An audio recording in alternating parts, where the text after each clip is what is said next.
In the winter of 1946, the Atlantic is restless. Steel-gray waves rise and fall under a sky that feels too low, too heavy, as if the ocean itself knows what is coming. Far from the beaches of Europe, in cities that have never seen war firsthand, Americans go about their days believing one comforting truth, that no foreign army could ever reach them, that oceans are walls, that distance is safety. But history has never cared about comfort. Somewhere beyond the horizon, engines rumble in formation, not bombers returning home, but ships moving west.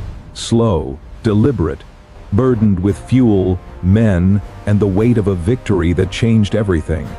This is not a fantasy of flags raised over Washington overnight. This is not about parades or propaganda posters. This is about logistics, about ports and fuel consumption, about weather windows and shipping tonnage, about whether an empire that conquered Europe could solve the single hardest military problem in history, crossing an ocean to invade America. Because winning World War II does not end the war, it only opens the most dangerous chapter of all.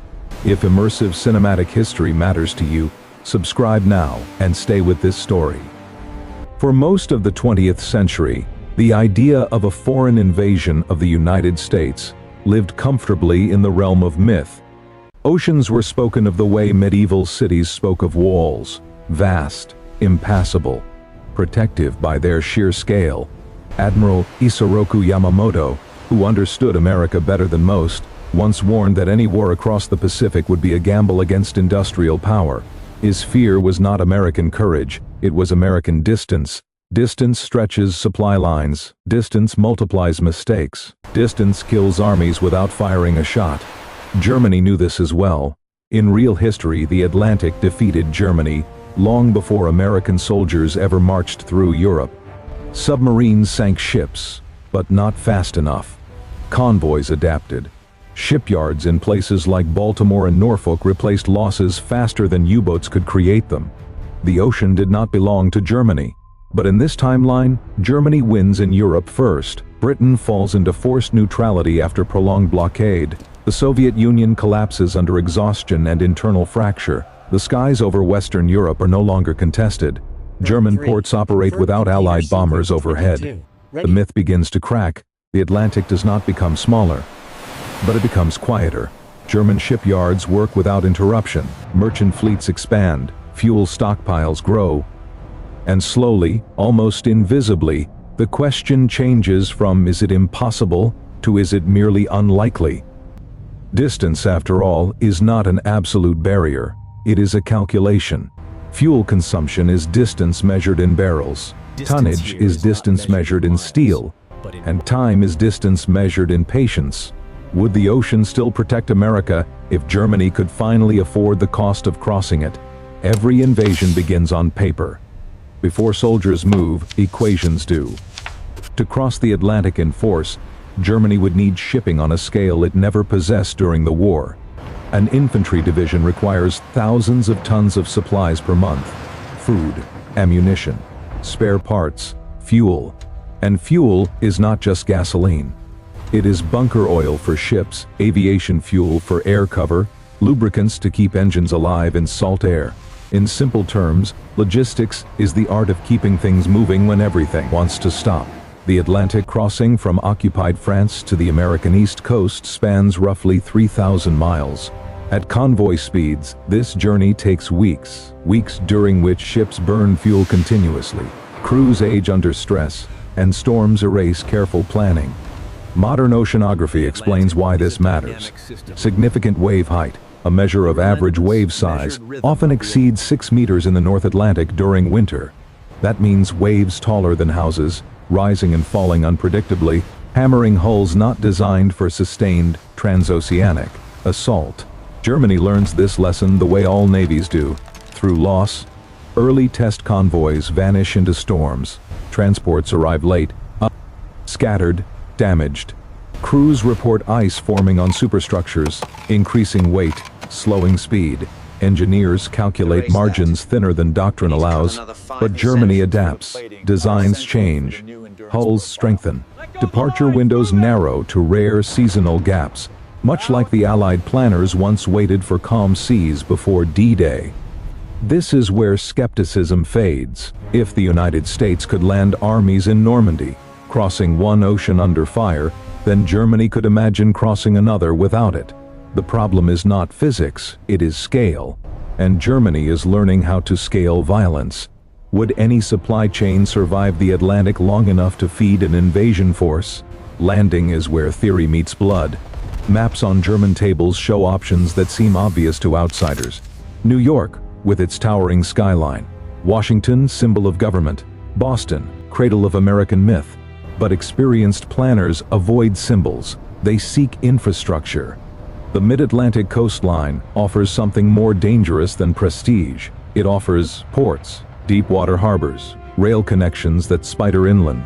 Places like Norfolk, Baltimore, and even smaller coastal hubs in the Carolinas become attractive, not because they are famous, but because they work.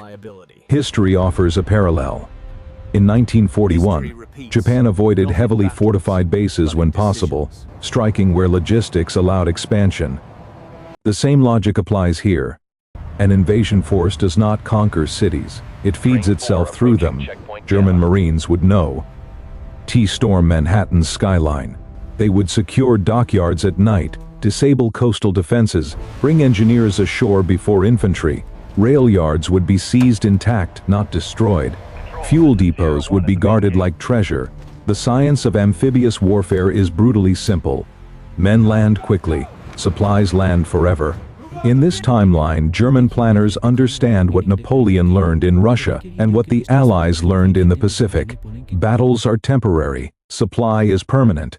America's greatest advantage becomes its greatest vulnerability. Scale, vast highways, long rail lines, cities dependent on daily deliveries. A modern case from history underscores this danger. During Hurricane Katrina, fuel shortages spread inland within days despite no enemy action. Logistics collapsed without bombs. Now imagine precision sabotage layered onto that fragility. The invasion does not begin with flags raised, it begins with trains stopped. Could a nation built on movement survive when movement itself is weaponized? By 1946, the United States Navy is powerful, but it is built for projection, not defense. Carrier groups patrol outward, convoys protect allies abroad. Coastal America is psychologically unfortified. Radar stations detect aircraft, not invasion fleets masked by weather. Civil defense exists on paper, not in muscle memory. When German forces establish beachheads, panic does not arrive immediately. Confusion does. Reports contradict each other. Sabotage is mistaken for accidents. Then the pattern emerges. Rail lines fail in clusters, fuel shortages ripple across regions, coastal airfields fall silent. German long-range bombers, operating from captured ports, begin limited strikes not for destruction but for disruption. This is not total war, it is controlled pressure. Germany cannot conquer America outright. The industrial base remains vast, the population enormous. But conquest is not the immediate goal. Forcing negotiation is. Demonstrating vulnerability is.